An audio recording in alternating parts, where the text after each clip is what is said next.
اسلام سے نہ بھاگو، راہ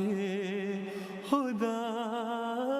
یہی ہے۔ اے سونے والو جاگو، شمس الضحیٰ یہی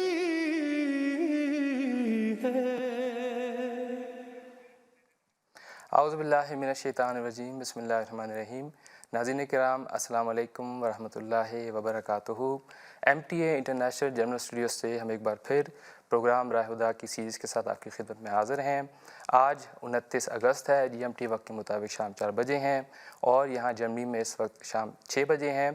ہم ہماری اس سیریز کے پہلے پروگرام کے ساتھ آپ کی خدمت میں پھر سے حاضر ہیں۔ ناظرین، ہمیشہ کی طرح ہمارا یہ پروگرام لائیو اور انٹریکٹیو ہے، اس لیے آپ ضرور ہم سے رابطہ کریں، اپنا سوال پیش کریں۔ حسب معمول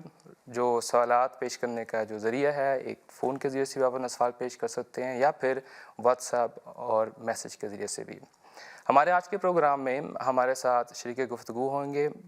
ویڈیو لنک کے ذریعے سے مکرم شمشاد احمد قمر صاحب، اور اسی طرح یہاں اسٹوڈیو میں خاکسار کے ساتھ مکرم رحمت اللہ بندیشہ صاحب۔ السلام علیکم ورحمۃ اللہ وبرکاتہ۔ وعلیکم السلام ورحمۃ اللہ۔ ناظرین کرام، قادیان وہ گمنام بستی ہے جہاں ایک وقت نہ کسی ریل کا آنا جانا تھا، نہ دیگر مواصلاتی ذرائع وہاں پر موجود تھے۔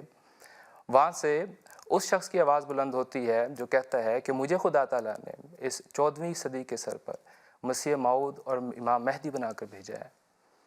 اور وہ شخص حضرت میاں محمد علیہ السلام بانی جماعت احمدیہ حضرت مرزا غلام احمد صاحب قادیانی تھے۔ آپ فرماتے ہیں کہ میں وہی امام مہدی، وہی مسیح موعود ہوں جن کے متعلق تمہارے بزرگ اکابرین، علماء سلف صالحین اور سب سے بڑھ کر آقا دو جہاں حضرت محمد مصطفیٰ صلی اللہ علیہ وسلم نے خبر دی تھی کہ وہ شخص جب وہ آئے گا اسی کے ذریعے سے اسلام اپنی شکستہ حالت سے عصر نو زندہ ہوگا، اسلام کو عالمگیر غلبہ نصیب ہوگا، اور اسی وجود کے ساتھ تمام امت سے میں جو بزرگ گزرے ہیں اور اسلام کا درد رکھنے والے ہیں، انہوں نے تمام امیدیں وابستہ کی ہوئی تھیں۔ عالم اسلام کی لیڈر اور مفکرین بار بار یہ اقرار کر چکے ہیں، بلکہ 100 سال قبل بھی یہ اقرار ہو چکا ہے کہ موجودہ حالت میں جو زمانہ جس میں ہم گزرے ہیں، جو حقیقی ایمان ہے وہ مفقود ہو چکا ہے، حقیقی مسلمان نہیں ملتا، اسلام اپنی غربت اولیٰ میں واپس مبتلا ہو چکا ہے۔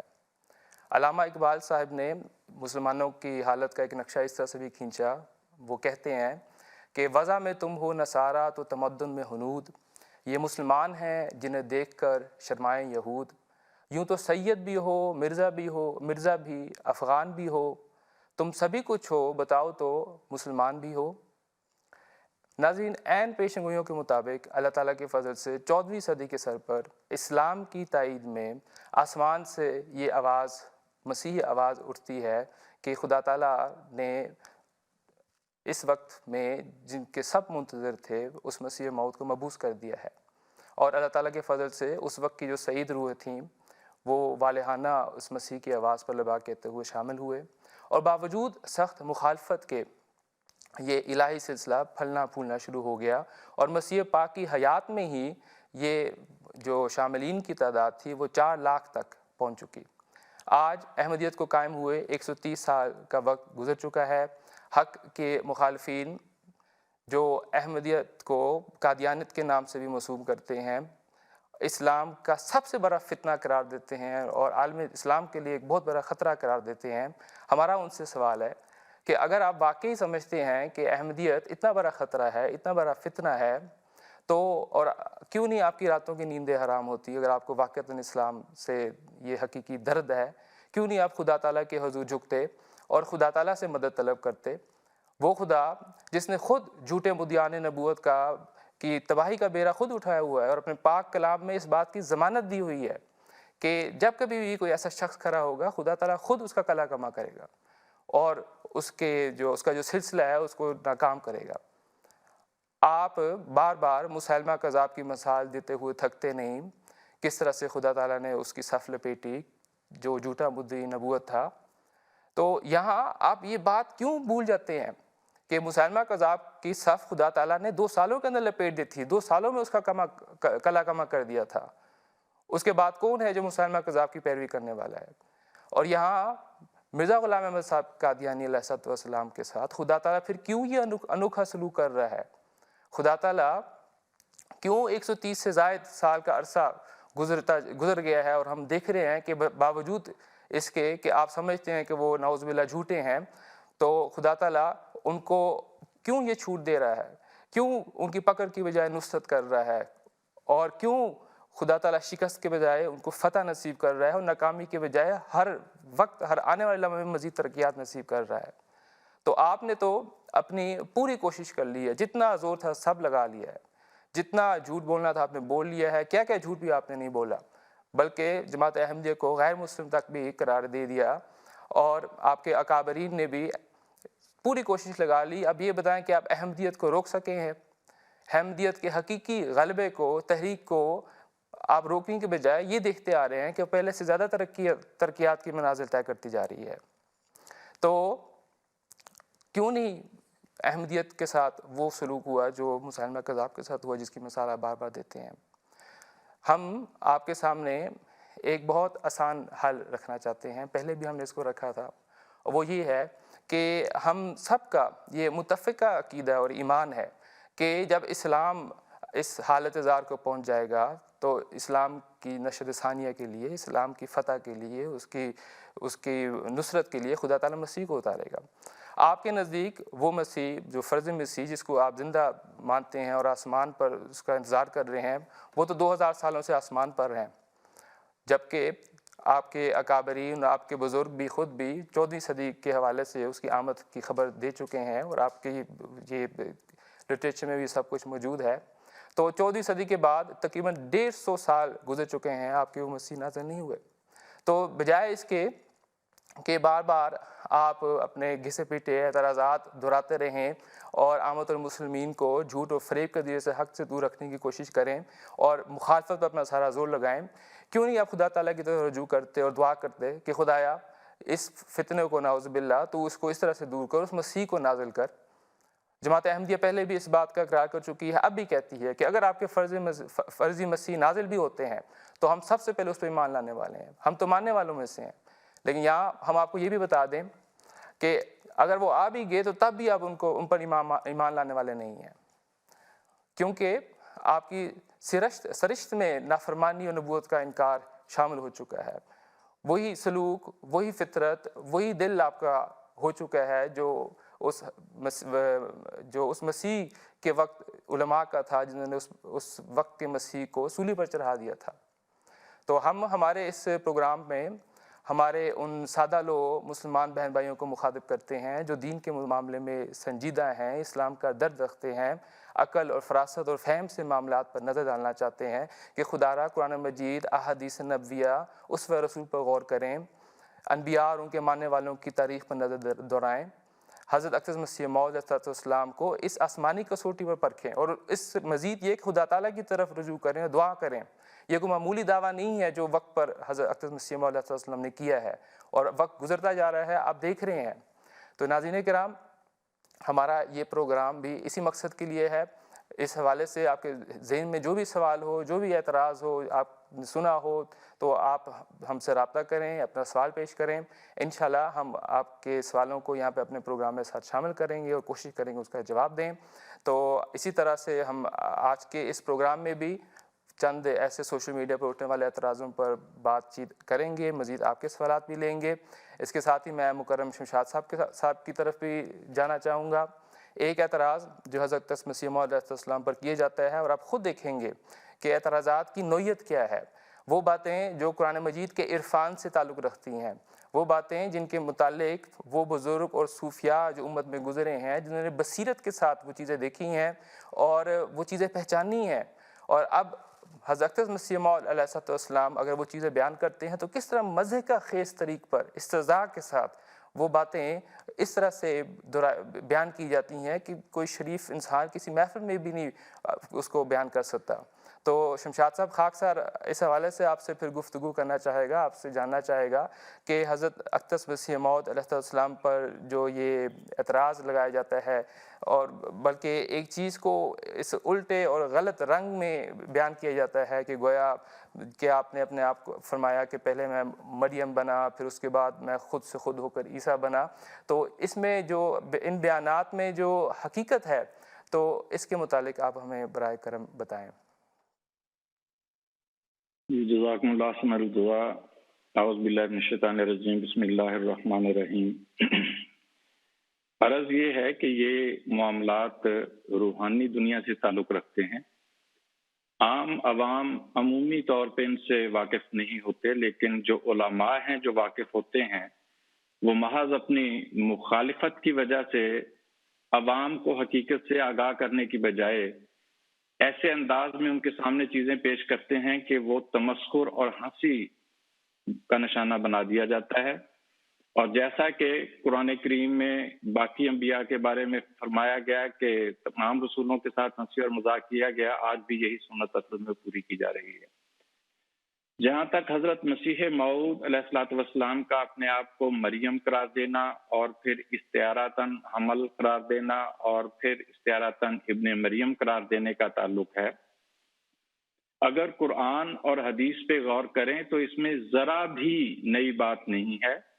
بلکہ تمام باتیں وہی ہیں جو قرآن میں اللہ تعالیٰ کی ذات بیان فرما چکی ہے اور حدیث میں حضرت اقدس محمد مصطفیٰ صلی اللہ علیہ وسلم اس کو بیان فرما چکے ہیں۔ مثال کے طور پہ حضور صلی اللہ علیہ وسلم نے فرمایا، بخاری کتاب التفسیر میں ہے کہ ما من مولود یولد الا والشیطان یمسہ، کہ جو بھی بچہ پیدا ہوتا ہے شیطان اس کو مس کرتا ہے جب وہ پیدا ہوتا ہے، فیستحل صارخا من مس الشیطان،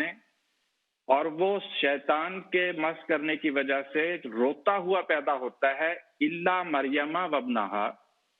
سوائے مریم اور اس کے بیٹے یعنی ابن مریم کے۔ اب سوال یہ پیدا ہوتا ہے کہ اگر اس کو ظاہری معنوں میں ہم لیں گے تو اس کا مطلب یہ ہوا کہ یعنی حضرت مریم علیہ السلام اور ابن مریم یعنی حضرت عیسیٰ علیہ السلام کے علاوہ باقی تو پھر سارے کے سارے مس شیطان سے پاک نہیں ہیں۔ تو کیا نعوذ باللہ من ذالک انبیاء کرام کے بارے میں بھی ہم یہی عقیدہ رکھیں گے؟ کیا حضرت اقدس محمد مصطفیٰ صلی اللہ علیہ وسلم کے بارے میں بھی یہ عقیدہ رکھیں گے؟ ہرگز نہیں۔ یہاں دراصل حضور صلی اللہ علیہ وسلم نے صرف استعارتاً مریم اور ابن مریم کا ذکر کیا ہے، نہ کہ حقیقتاً۔ مثال کے طور پہ اس کی وضاحت کرتے ہوئے صاحب کشاف بیان کرتے ہیں اسی حدیث کی تشریح میں کہ اس سے مراد یعنی مریم اور ابن مریم سے مراد یہ ہے کہ کل من کان فی صفاتہما، کہ ہر وہ شخص جو مریم اور ابن مریم کی صفات اپنے اندر رکھتا ہے، اس سے وہ مراد ہے۔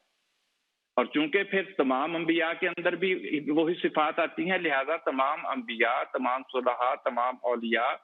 وہ مس شیطان سے پاک ہوتے ہیں، اس لیے کہ وہ مریم اور ابن مریم کی استعارتاً طبیعت رکھتے ہیں۔ اور اسی طرح سورہ تحریم میں اگر دیکھیں، یہ بہت شور مچاتے ہیں کہ جی مرزا صاحب کو سوائے عورتوں کے اور کسی کی مثال دینی نہیں آتی۔ بات یہ ہے کہ جو اللہ تعالیٰ قرآن کریم میں بیان فرما رہا ہے، جو خدا کی طرف سے آتا ہے، وہ تو وہی طریق اختیار کرتا ہے جو خدا تعالیٰ کا طریق ہوتا ہے، خدا کے رسول کا طریق ہوتا ہے۔ اب سورہ مریم میں اللہ تعالیٰ نے کافروں کی مثال بھی بیان فرمائی ہے اور مومنوں کی مثال بھی بیان فرمائی ہے، لیکن سب کی مثال عورتوں کے ساتھ ہی دی ہے۔ کافروں کی مثال بھی دو عورتوں سے دی ہے، یعنی حضرت لوط علیہ السلام کی بیوی سے اور حضرت نوح علیہ السلام کی بیوی سے، کہ جو کافر ہوتے ہیں وہ ان کی طرح ہوتے ہیں، کیونکہ ان کے گھر میں نبوت اللہ تعالیٰ نے ان کو عطا کی تھی، ایسا موقع عطا کیا تھا، لیکن گھر میں نبوت ہونے کے باوجود وہ اس کو قبول کرنے سے محروم رہیں اور خدا تعالیٰ کے عطاب کا موجب بنی۔ اور اسی طرح پھر جہاں تک مومنوں کا تعلق ہے، ان کو بھی دو عورتوں سے تشبیہ دی ہے۔ اللہ فرماتا ہے کہ ضرب اللہ مثلا للذین آمنوا امرأۃ فرعون اذ قالت رب ابن لی عندک بیتا فی الجنہ، کہ اللہ تعالیٰ مومنوں کی مثال بیان کر رہا ہے کس کے ساتھ؟ فرعون کی بیوی کے ساتھ، کہ جب اس نے کہا کہ اے میرے خدا میرے لیے جنت میں گھر بنا، وَنَجِّنِي مِن فِرْعَوْنَ وَعَمَلِهِ وَنَجِّنِي مِنَ الْقَوْمِ الظَّالِمِينَ، اور مجھے فرعون اور اس کے عمل سے بچا اور ظالم قوم سے بچا، نجات دے مجھے۔ اور دوسری مثال دی وَمَرْيَمَ ابْنَتَ عِمْرَانَ اللَّتِي أَحْصَنَتْ فَرْجَهَا فَنَفَخْنَا فِيهِ مِن رُوحِنَا وَصَدَّقَتْ بِكَلِمَاتِ رَبِّهَا وَكُتُبِهِ وَكَانَتْ مِنَ الْقَانِتِينَ، کہ دوسری مثال مومنوں کی مریم بنت عمران کے ساتھ ہے، جس نے اپنی شرمگاہ کی حفاظت کی، اللہ تعالیٰ نے اس میں اپنی روح پھونکی اور اس نے اللہ تعالیٰ کے کلمات اور اس کی کتابوں کی تصدیق کی، اور وہ کانت من القانتین، کانتات نہیں فرمایا، یہ بھی قابل غور ہے کہ وہ عورت تھی، لیکن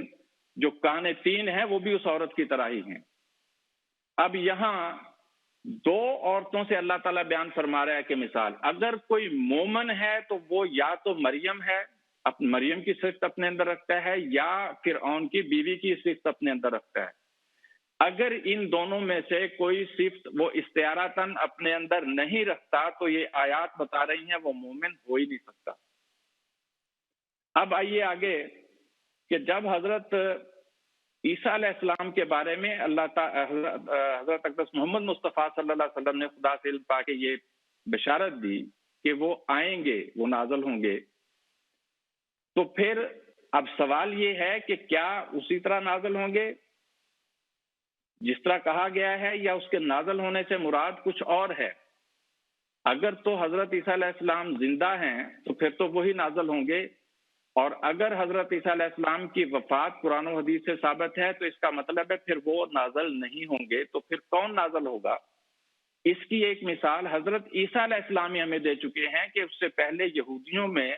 جن کو تشبیہ دی گئی ہے مسلمانوں کے ساتھ، ان میں بھی ایک نبی کے آنے کا عقیدہ تھا اور اب بھی ہے، اور وہ تھے حضرت ایلیہ علیہ السلام۔ اور اس کی وضاحت خود حضرت عیسیٰ علیہ السلام نے فرمائی کہ ایلیہ جو آنے والا تھا وہ یوحنا ہی ہے، یعنی وہ ایلیہ کے نام پر آنا تھا، نہ کہ ایلیہ نے خود آنا تھا۔ تو یہاں حضرت عیسیٰ علیہ السلام نے خود وضاحت کر دی کہ کسی کے آنے سے مراد کیا ہوتا ہے۔ اسی طرح اب اگر حضرت عیسیٰ علیہ السلام کی وفات ثابت ہے تو اس کا مطلب یہ ہے کہ حضرت عیسیٰ علیہ السلام خود نہیں آئیں گے،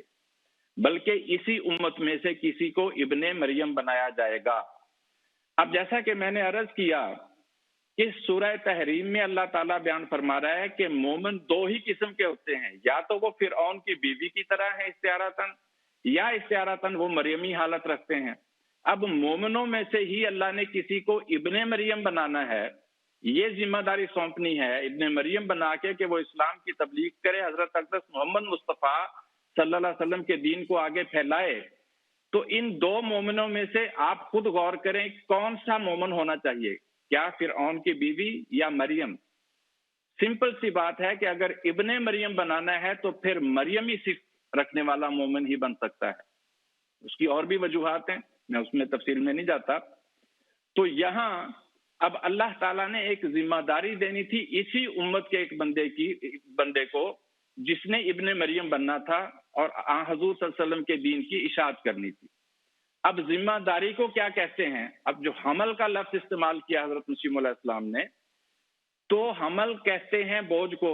وہ بوجھ ظاہری بوجھ بھی ہو سکتا ہے، بوجھ ذمہ داری کا بوجھ بھی ہوتا ہے۔ قرآن کریم میں سورہ بقرہ کی آخری آیات دیکھیں، اس میں اللہ تعالیٰ فرماتا ہے کہ ایک دعا سکھاتا ہے کہ ربنا ولا تحمل علینا اسرا کما حملتہ علی الذین من قبلنا، کہ اے خدا ہمارے اوپر وہ بوجھ نہ ڈالنا، یعنی ایسی ذمہ داری نہ ڈالنا جو تو نے ہم سے پہلے لوگوں کے اوپر ڈالی تھی۔ اور پھر آگے چل کے پھر فرمایا ربنا ولا تحملنا ما لا طاقت لنا بہ، کہ اے خدا ہمارے اوپر وہ ذمہ داری نہ ڈالنا جس کے اٹھانے کی ہم میں طاقت نہیں ہے۔ تو حمل سے مراد ذمہ داری کا اٹھانا بھی ہے، قرآن کریم سے یہ ظاہر ہو رہا ہے، اور روحانی امور میں یہ ذمہ داری اٹھانا لفظ حمل سے ہی تعبیر کیا جاتا ہے۔ قرآن کریم میں دوسری جگہ اللہ تعالیٰ سورہ جمعہ میں فرماتا ہے کہ مثل الذین حملوا التوراۃ ثم لم یحملوها،